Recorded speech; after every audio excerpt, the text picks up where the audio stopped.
Bhavat media news కి స్వాగతం. ముందుగా ముఖ్యాంశాలు.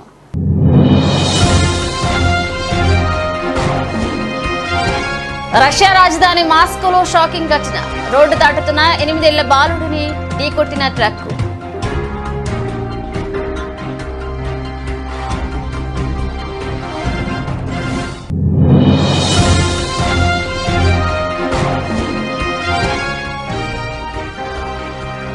గుజరాత్లోని ఓ గేమింగ్ జోన్లో ఘోర అగ్ని ప్రమాదం. 32కు చేరిన మృతుల సంఖ్య.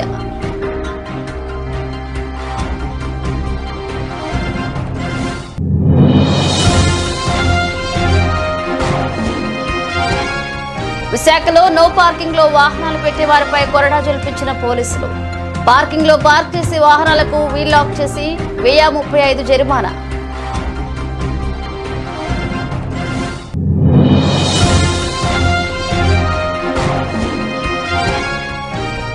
కోటలో ప్రసన్న వెంకటేశ్వర స్వామి బ్రహ్మోత్సవాల వేడుకలు. వైభవంగా శ్రీనివాసుడి కళ్యాణోత్సవం.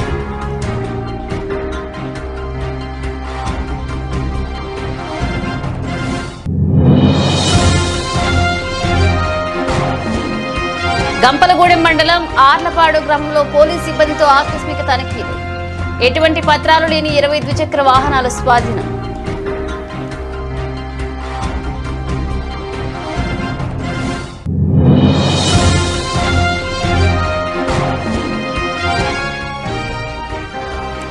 జూన్ 2న ప్రారంభం కానున్న వరల్డ్ కప్ మ్యాచ్లు. T20 వరల్డ్ కప్ నిమిత్తం అమెరికా బయలుదేరిన భారత్ క్రికెటర్లు.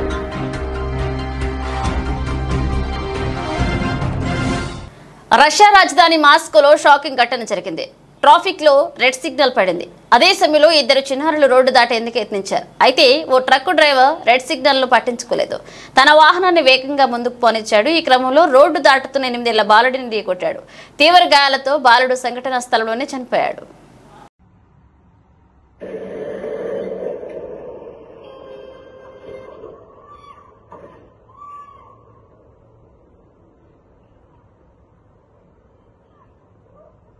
గుజరాత్లోని రాజ్కోట్ గేమ్ జోన్లో ప్రమాదం. మృతుల సంఖ్య 32కు చేరింది.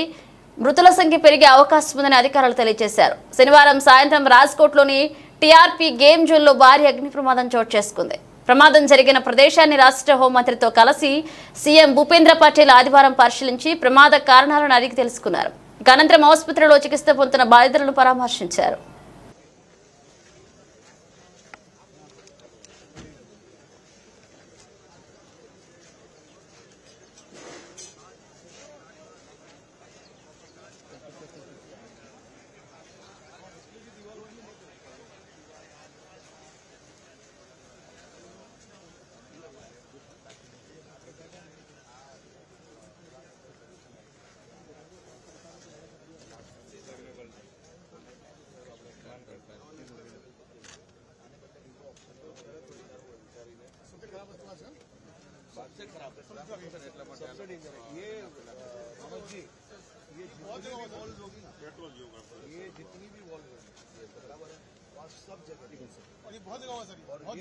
ये हुआ कैसे मोटी यहाँ 25 फीट स्लीप पड़ेगी અને ઉપરના ફ્લોર પર કામ કરે એના જે તનખા છે ને એ આ સ્ટ્રીટ પર જ છે.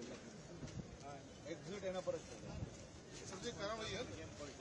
విశాఖలో నో పార్కింగ్ లో వాహనాలు పెట్టే వారిపై పోలీసులు కొరడా జల్పించారు. నో పార్కింగ్ లో పార్క్ చేసే వాహనాలకు వీల్ లాక్ చేసి 1035 చెల్లించాకే తిరిగి బండి అప్పగించనున్నారు.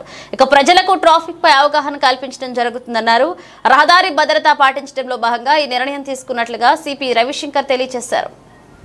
సిటీ రోడ్ యూజర్స్ అందరిలో కూడా రోడ్ డిసిప్లిన్ తీసుకురావాలనే ఉద్దేశంతో స్పెషల్ డ్రైవ్ ఏర్పాటు చేస్తున్నాము. దాంట్లో భాగంగా ఈరోజు ఈ అంటే ఎవరైతే illegal parking, wrong side parking, wrong ప్లేస్లో పార్క్ చేసి ఉన్నారో, ఎందుకంటే పబ్లిక్ రోడ్ అంతా కూడా పబ్లిక్ అందరికీ సౌకర్యంగా ఉండాలి. ఇప్పుడు ఈ డ్రైవ్లో మేము ఈ విధంగా ఏమంటారు వీల్ లాక్స్ దాదాపు 200 వీల్ లాక్స్ కొన్నామండి. ఇది ఎక్కడైతే ఏ రోడ్ స్ట్రెచెస్లో అయితే రాంగ్ పార్కింగ్స్ చేసి ఉందో అక్కడ మేము ఒక స్పెషల్ స్ట్రైకింగ్ ఫోర్స్ ఏర్పాటు చేసేసి వెళ్ళి అక్కడ ఉన్న రాంగ్లీ పార్క్డ్ వెహికల్స్ అన్నిటినీ కూడా ఈ లాక్స్తో కట్టేస్తాం. And until unless they pay the fine of 1035 we will not release the vehicles through each other. ఇదంతా కూడా వాళ్ళు వెంటనే వచ్చేసి ఇక్కడ క్యూఆర్ కోడ్ ఉంటుంది, తర్వాత ఈ నంబర్ ఉంటుంది, ఈ నంబర్ కాంటాక్ట్ చేస్తే వెంటనే వచ్చేసి చలాన్ వేయటం జరుగుతుంది. దాని తర్వాతనే ఆ వీల్ లాక్ని ఫ్రీ చేస్తాం. ఇది ఇంకా 1 month మేము విగరస్గా క్యాంపెయిన్ చేయబోతున్నాము. ఇది మాత్రమే కాదు, దీంతో పాటు మేము అదర్ వయలేషన్స్ ఏదైతే ఉందో దాని మీద కూడా దృష్టి పెట్టి మా ట్రాఫిక్ సిబ్బందులందరూ కూడా గట్టిగా దీని మీద ట్రాఫిక్ డిసిప్లిన్ తీసుకురావడానికి for all the road users we want to bring traffic discipline అండి. రోడ్ యూజర్స్ అందరూ కూడా చాలా డిసిప్లిన్గా ఉండాలి రోడ్ మీద.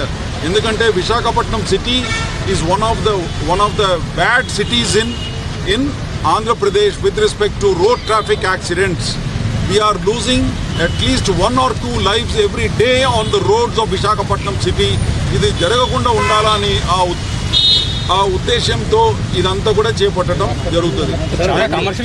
రాయదుర్గం పట్టణం కోటలో ప్రసన్న వెంకటేశ్వర స్వామి బ్రహ్మోత్సవ వేడుకల్లో భాగంగా అద్భుత ఘట్టం ఆవిష్కృతమైంది.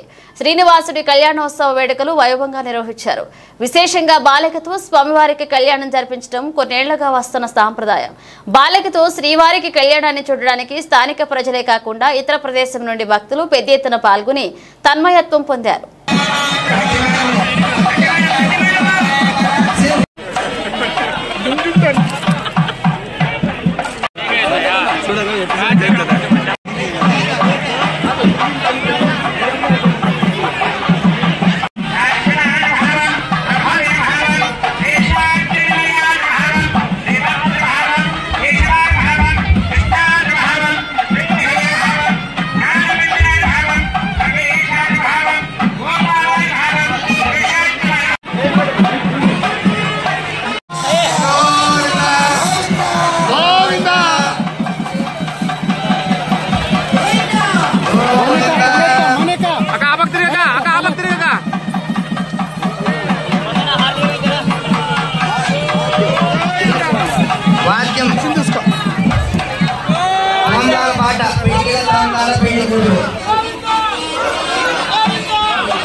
నా పేరు మౌనిక. నేను 7వ తరగతి చదువుతున్నాను బాలగంగాధర్ తిలక్ స్కూల్లో. నాకు వెంకటేశ్వర స్వామి చాలా సంతోషంగా ఉంది.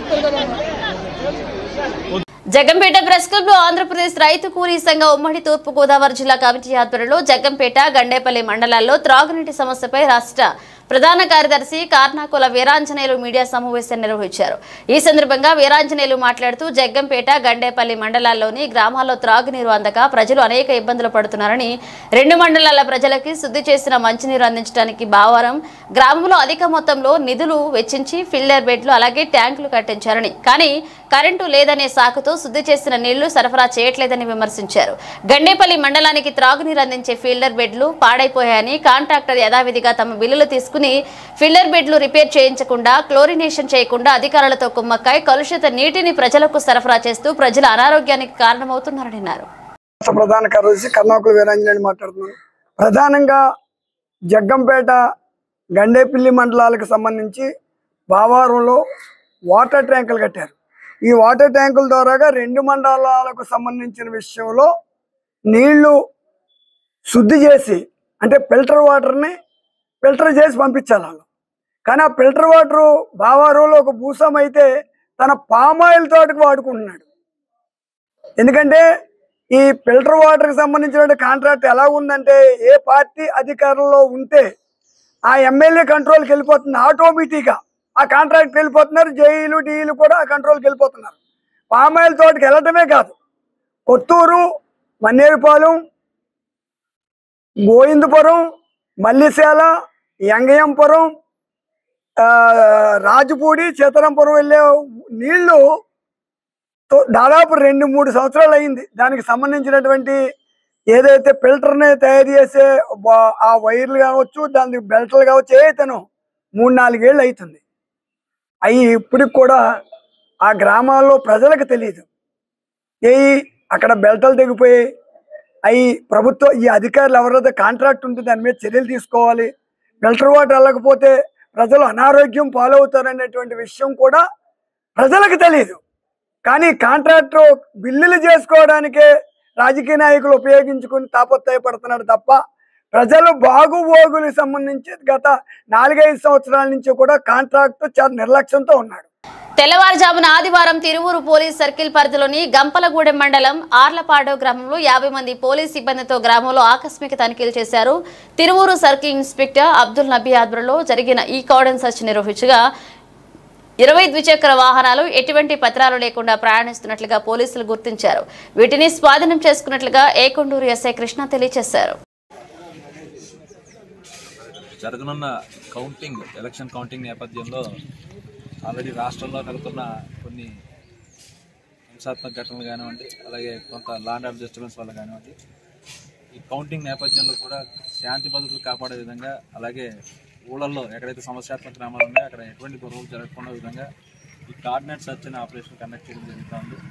కార్డినేట్ సర్చ్ అనే ఆపరేషన్లో భాగంగా ఎవరైతే హౌస్ హోల్డర్స్ ఉన్నారో వాళ్ళ ఇళ్ళలో ఎలాంటి ఈ అసాంఘిక కార్యక్రమాలకు పాల్పడే విధంగా ఎటువంటి ఆయుధాలు కానీ అలాంటివి కానీ ఏమైనా ఉన్నాయనే కోణంలో, అలాగే ఎవరైనా కొత్త వ్యక్తులు వచ్చి గ్రామాల్లో ఉంటున్నారనే కోణంలో కూడా ఈ కార్డినేట్ సర్చ్ ఆపరేషన్ను వెరిఫై చేయడం జరుగుతుంది. అలాగే దీంట్లో భాగంగానే ఈ కాగితాలు లేని బలను కూడా వెరిఫై చేసి ఇచ్చేయడం జరుగుతుంది. ఇవాళ కూడా ఆర్లపాడు గ్రామం, గంపలగూడెం మండలం ఆర్లపాడు గ్రామంలో కార్డినేట్ సర్చ్ కండక్ట్ చేయడం జరిగింది. పత్రాలు లేని సుమారు 24 వెహికల్స్ మేము కస్టడీలో తీసుకుంటాం. తిరుమలేసిన దర్శనానికి 7 కొండలు నడిచి వస్తామని ఎలా మొక్కుకుంటారో అదేవిధంగా కోనసీమ తిరుపతిగా ప్రసిద్ధి చెందిన వాడపల్లి వెంకటేశ్వర స్వామి క్షేత్రానికి కాలినడకన వస్తామని మొక్కుకునే భక్తుల సంఖ్య రోజురోజుకు పెరుగుతుంది. మునుపెన్నడూ లేని విధంగా సుదూర ప్రాంతాల నుంచి బస్సులు, కార్లు, ఆటోలు వంటి వాహనాల ద్వారా ఈ వాడపల్లికి చేరుకుంటున్న సంగతి తెలిసిందే. అయితే ఉమ్మడి గోదావరి జిల్లాలో చాలా మంది భక్తులు కాలినడకన వస్తామని మొక్కుకుంటున్నారు. ఆ మొక్కులు తీర్చుకుంటున్నారు. ఆత్రేయపురం, రావులపాలెం, కొత్తపేట, ఆలమూరు మండలాల వారే గాక పరిసర 40-50 కిలోమీటర్ల దూరం నుంచి కూడా నడిచి వచ్చే భక్తులు ఉన్నారంటే ఆశ్చర్యం కలగక మానదు. కొంతమంది శుక్రవారం రాత్రికి ఆలయం వద్దకు చేరుకుంటుండగా మరికొంతమంది శనివారం తెల్లవారుజామున బయలుదేరి కాలినడకన వస్తున్నారు.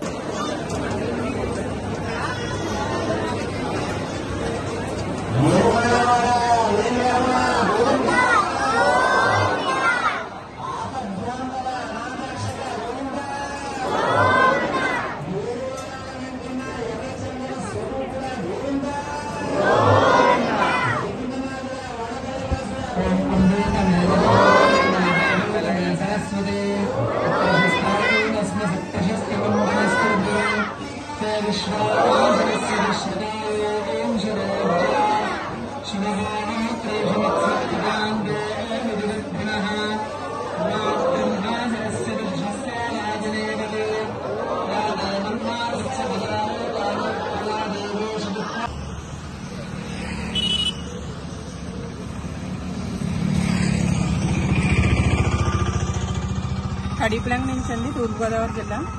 ఇంతకుముందు ఒకసారి వాడపల్లి వెళ్ళామండి గోదావరి దగ్గర నుంచి. ఇప్పుడు వెళ్దాం అనుకున్నామండి, వాటర్ ఎక్కువ ఉందని ప్రమాదం వల్ల 3 ఆడవాళ్ళు చనిపోయారండి. అంతకు నుంచి ఇలా రావులపాలెం నుంచి వెళ్తున్నామండి. ఎన్ని కిలోమీటర్లు? 25 కిలోమీటర్లు అండి.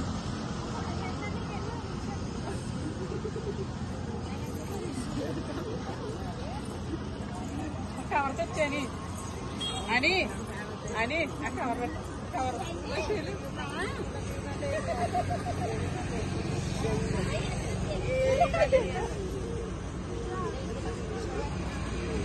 ఉమ్మడి వరంగల్, ఖమ్మం, నల్గొండ పట్టభద్రుల ఎమ్మెల్సీ ఎన్నికల నేపథ్యంలో కాంగ్రెస్ పార్టీ ఎమ్మెల్సీ అభ్యర్థి తీన్మార్ మల్లన్న మద్దతుగా తుంగతుర్తి నియోజకవర్గ శాసనసభ్యులు మందుల సామేల్ ఏర్పాటు చేసిన ప్రెస్ మీట్ లో పాల్గొన్నారు. Peerzadiguda municipal corporation Congress party అధ్యక్షులు తుంగతుర్తి రవి మరియు నియోజకవర్గ వివిధ మండలాల కాంగ్రెస్ పార్టీ అధ్యక్షులు, గ్రామశాఖ అధ్యక్షులు పాల్గొన్నారు.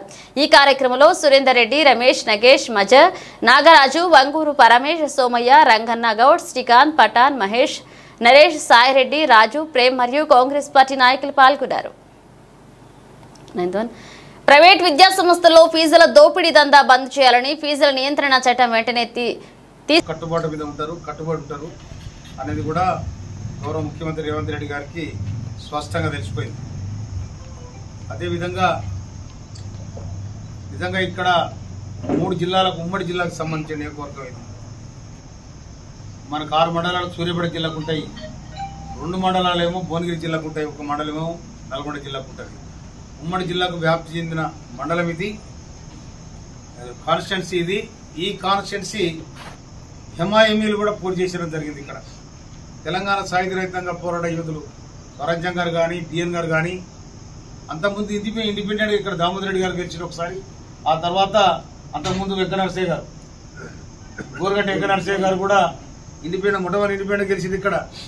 అడుగుపోతే మళ్ళా నగరకాల నుంచి నర్రరాఘవరెడ్డి గారు తెలంగాణ సాయుధ రైతాంగ పోరాట యోధుడు ఆయన నర్రరాఘవరెడ్డి గారు. తర్వాత ఇటుపోతే పురుషోత్తమ రెడ్డి గారు ముఖ్యమంత్రి స్థాయి లీడర్ ఆయన. అటువంటి ఎంఐఎంఈలు గడ్డనే లేదు కానీ మెజార్టీ వాళ్ళు సంపాదించలేకపోయింది. ప్రజలు కూడా ఆనాడు ఈ దాని మీద స్పందించలేకపోయింది. కానీ ఒక సామాన్యమైన ఒక ఉద్యమకారుడు మందల స్వామి నిలబడితే 51,000 మెజార్టీ ఇచ్చింది తుంగతుర్తి నియోజకవర్గం. కానీ ఇవాళ పార్లమెంట్ ఎన్నికలు జరిగినాయి. మొన్న 13వ తారీఖు నాడు 7 నియోజకవర్గాలలో కూడా బ్రహ్మాండంగా తుంగతుర్తి నియోజకవర్గం మంచి మెజార్టీ వస్తుందని కూడా ఈ సందర్భంగా నేను చెప్తాను. అదేవిధంగా ఇప్పుడు ముఖ్యమైన సందర్భం ఏంటంటే రేపు లేదు ఎల్లుండి పట్టభద్రుల ఎన్నిక. అది 3 జిల్లాలకు 34 నియోజకవర్గాలకు 3 జిల్లాలకు నల్గొండ, వరంగల్, ఖమ్మం ఈ నియోజకవర్గాలు కూడా విప్లవోద్యమాన్ని ముందుకు నడిపిన జిల్లాలు. తెలంగాణ సాయుధ రైతాంగ పోరాటం కానీ ఇంకా ఏ పోరాటాలు కానీ ఉదాహరేసుకొని నడిపిన ఉద్యమ చరిత్ర కలిగిన ఈ జిల్లాలు, ఒక మార్పును కోరుకున్న జిల్లాలు. కనుక ఈ జిల్లాల మధ్యలో ఒక మార్పు కోసం తమరబడ్డ తీర్మానం మల్లన్న కోసం జరుగుతున్న పోరాటం ఇది, ఎన్నిక ఇది. ఈ పోరాటంలో అటుపక్క బీఆర్ఎస్ అటుపక్క బీజేపీ ఉంది. మొన్న జరిగిన ఎన్నికలు బీజేపీ పోయింది, బీఆర్ఎస్ పోయింది, 2 పోయినాయి. కానీ ఇక్కడ గౌరవనీయులు మన ముఖ్యమంత్రి రేవంత్ రెడ్డి గారి అధ్యక్షత ఆధ్వర్యంలో ఈ రాష్ట్ర అభివృద్ధిని కాంక్షించి ప్రైవేట్ విద్యా సంస్థల్లో ఫీజుల దోపిడీ దందా బంద్ చేయాలని ఫీజుల నియంత్రణ చట్టం వెంటనే తీసుకురావాలని ఎస్ఎఫ్యూ జిల్లా మాజీ అధ్యక్షుడు అతిమేల మాలిక్ ప్రభుత్వాన్ని డిమాండ్ చేశారు. పట్టణంలోని ఎస్ఎఫ్యూ జిల్లా కార్యాలయంలో ఫీజుల నియంత్రణపై రౌండ్ టేబుల్ సమావేశాన్ని నిర్వహించారు. ఈ సమావేశానికి ముఖ్య అతిథిగా విచ్చేసిన మానిక్ ఎస్ఎఫ్యూ జిల్లా కార్యదర్శి మహేష్ మాట్లాడుతూ జిల్లాలో రోజురోజుకి ప్రైవేట్ కార్పొరేట్ విద్యా సంస్థల ఆగడాలు చెలరేగిపోతున్నాయని ఆగ్రహాన్ని వ్యక్తం చేశారు. ప్రైవేటు పాఠశాలల్లో ఫీజుల నియంత్రణ చట్టం లేకపోవడంతో ఒక ఎల్కేజీ విద్యార్థికి 50,000 నుంచి 2 లక్షల వరకు ఫీజులు వసూలు చేస్తున్న పరిస్థితి జిల్లాలో నెలకొందన్నారు. ఫీజుల నియంత్రణపై స్పష్టమైన ప్రకటన చేయాలని ప్రభుత్వాన్ని డిమాండ్ చేశారు. ఈ సమావేశంలో ఎస్ఎఫ్యూ జిల్లా అధ్యక్షుడు రాజేష్, ఉపాధ్యక్షుడు శ్రీనివాస్, సభ్యులు విష్ణువర్ధన్, రాహుల్, రవి, కిరణ్ కుమార్ పాల్గొన్నారు.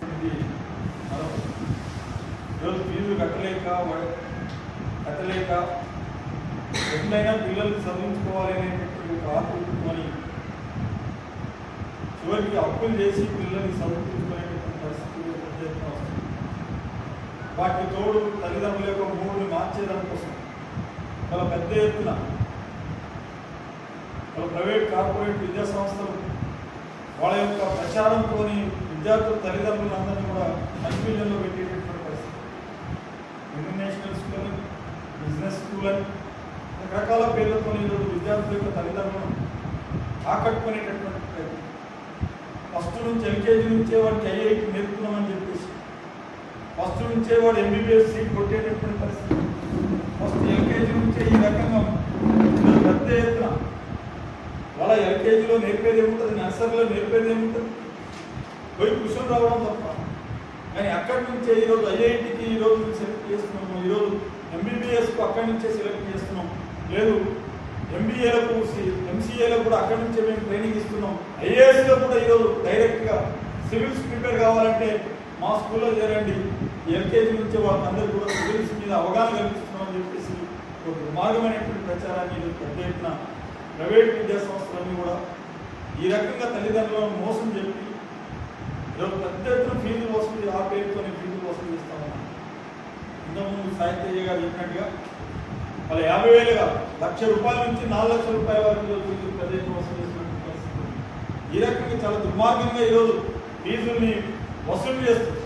వాళ్ళ తల్లిదండ్రుల యొక్క ఈరోజు తల్లిదండ్రులకు మోసం చేసేటటువంటి కార్యక్రమం, మొత్తం వ్యవస్థనే మోసం చేసేటటువంటి కార్యక్రమం చేస్తూ ఉన్నారు. వాడు ఒక సంవత్సరం ఒక స్కూల్ పెడితే లాభాలు గడించినటువంటి వాడు ఆ లాభాలతో ఈరోజు పెద్ద ఎత్తున ఇంకొక స్కూల్ ప్రారంభించడం, మరొక స్కూల్ ప్రారంభించడం, మరో చోట స్కూల్ ప్రారంభించడం, అనేక చోట్ల ఒక్క స్కూలు పెట్టినటువంటి యాజమాన్యం వాళ్ళ 2 స్కూళ్ళు 3 స్కూళ్ళు 4 స్కూళ్ళు ఈరోజు ఎట్లా ఎక్కుతున్నాయని చెప్పేసి ఈరోజు మేము అడుగుతా ఉన్నాం. వాళ్ళ ఎస్ఎఫ్ఐ అదే ప్రశ్నిస్తాము.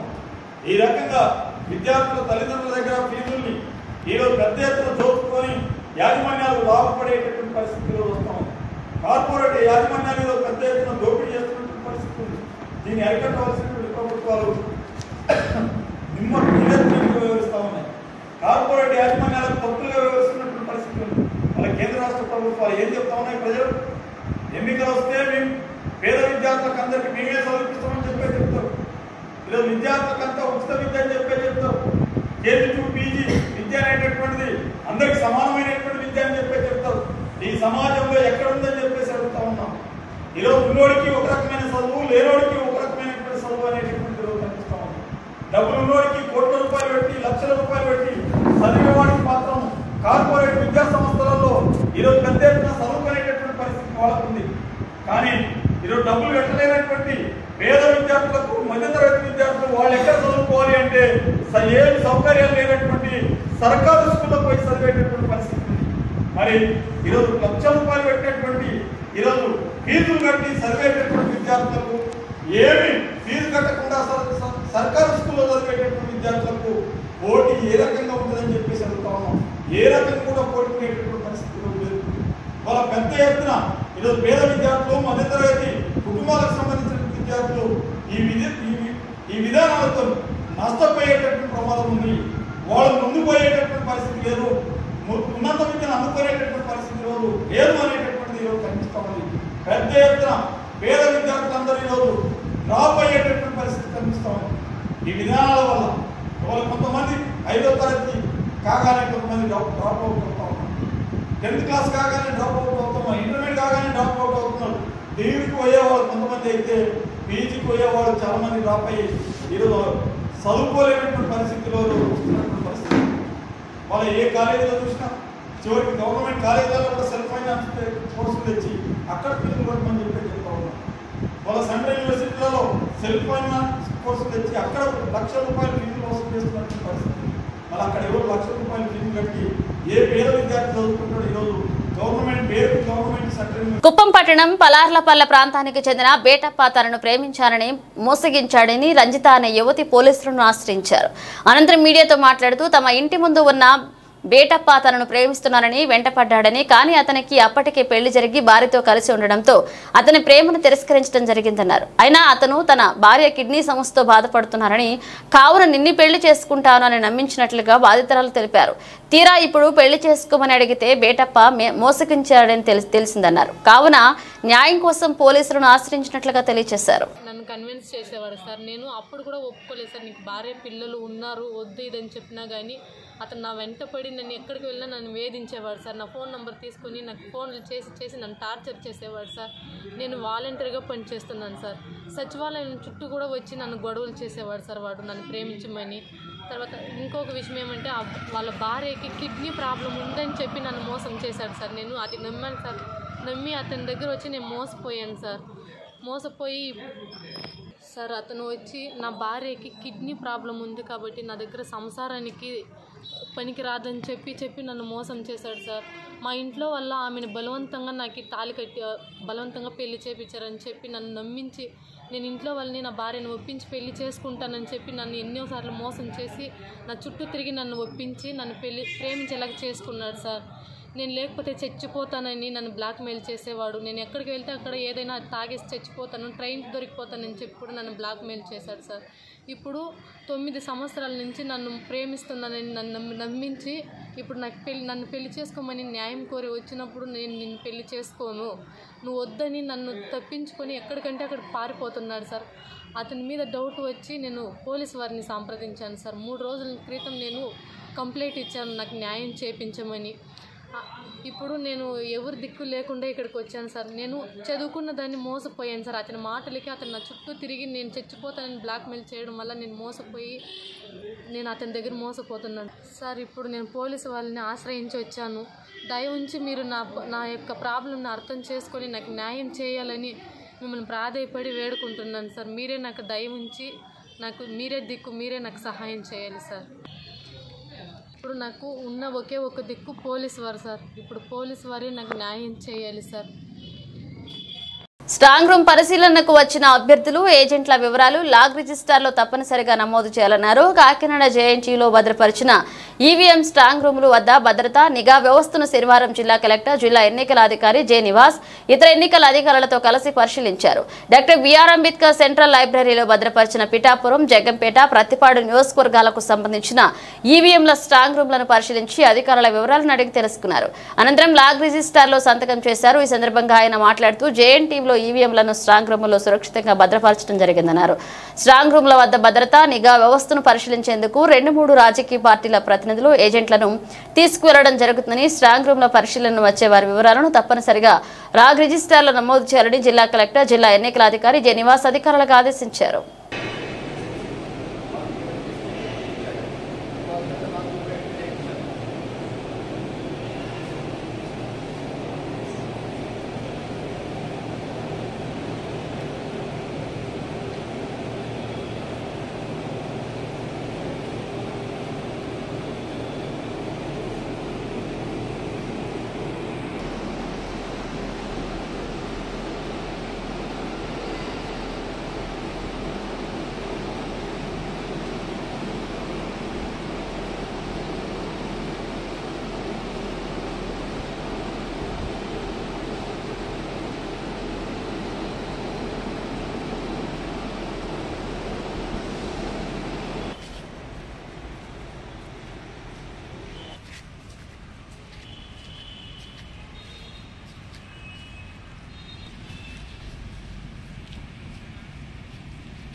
T20 వరల్డ్ కప్ నిమిత్తం భారత క్రికెటర్లు అమెరికా బయలుదేరారు. కెప్టెన్ రోహిత్ శర్మ, ప్రధాన కోచ్ రాహుల్ ద్రావిడ్తో సహా భారత ఆటగాళ్లు మొదటి బ్యాచ్ తొలుత బయలుదేరింది.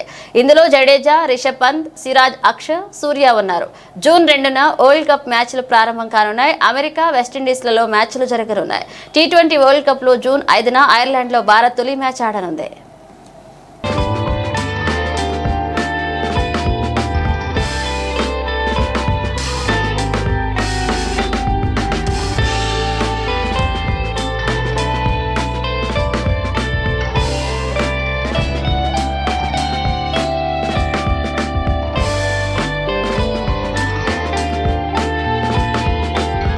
ముగించే ముందు హెడ్లైన్స్ మరోసారి.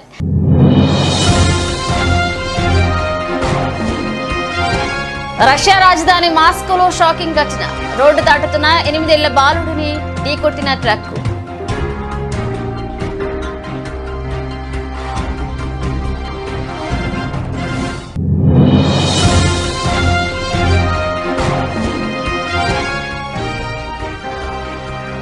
గుజరాత్లోని ఓ గేమింగ్ జోన్లో ఘోర అగ్ని ప్రమాదం.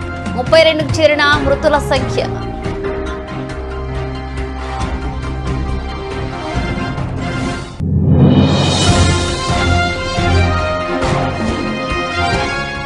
విశాఖలో నో పార్కింగ్ లో వాహనాలు పెట్టే వారిపై కొరడా జల్పించిన పోలీసులు. పార్కింగ్ లో పార్క్ చేసి వాహనాలకు వీల్ లాక్ చేసి 1035 జరిమానా.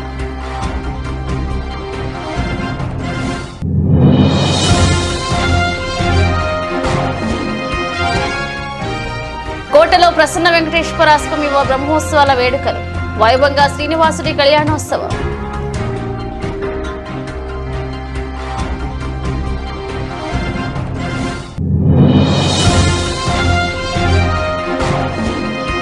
గంపలగూడెం మండలం ఆర్లపాడు గ్రామంలో పోలీసు సిబ్బందితో ఆకస్మిక తనిఖీలు. ఎటువంటి పత్రాలు లేని 20 ద్విచక్ర వాహనాలు స్వాధీనం.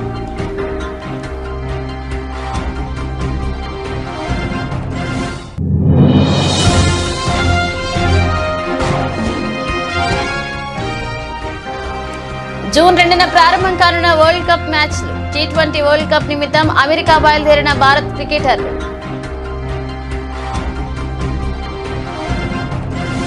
ఇవి ఇప్పుడు ఒక అప్డేట్స్. మరిన్ని అప్డేట్స్తో మళ్ళీ కలుద్దాం.